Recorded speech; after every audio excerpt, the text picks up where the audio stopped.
रानी पद्मिनी। रानी पद्मिनी को अलाउद्दीन खिलजी ने कहा शीशे में देखना चाहता हूं।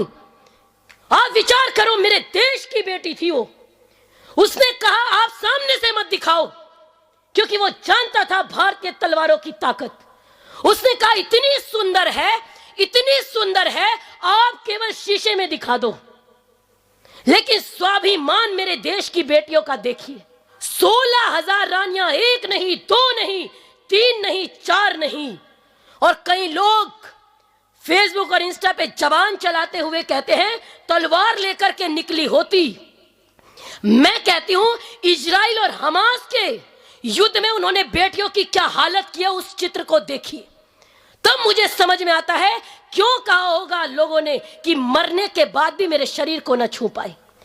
16,000 रानियां जल के मरी जीवित, और जिसको लगे जौहर कायरता थी, अपनी उंगलियों पे मोमबत्ती का मोम डाल के देखो, तब मुझे बताना कि जौहर क्या था। 16,000 रानियों ने जौहर किया। खिलजी आता है दनदनाता हुआ, कहां है वीर पद्मिनी, कहां है पद्मिनी। मैंने तो बहुत चर्चे सुने, बहुत सुंदर है। एक बूढ़ी माँ उसके चिता के पास बैठी, आग के पास बैठी है, वो कहती है इसमें है पद्मिनी। उसने कहा कुछ कह के गई है? उसने कहा हाँ कह के गई है, तेरे लिए संदेश दे के गई है। क्या संदेश है मुझे बताओ तो सही। उसने कहा वो कह के गई है, आज जो जा रही है ना जावेद नावेद के साथ, उनको सिखाया होता घुट्टियों में तो वो जाती नहीं।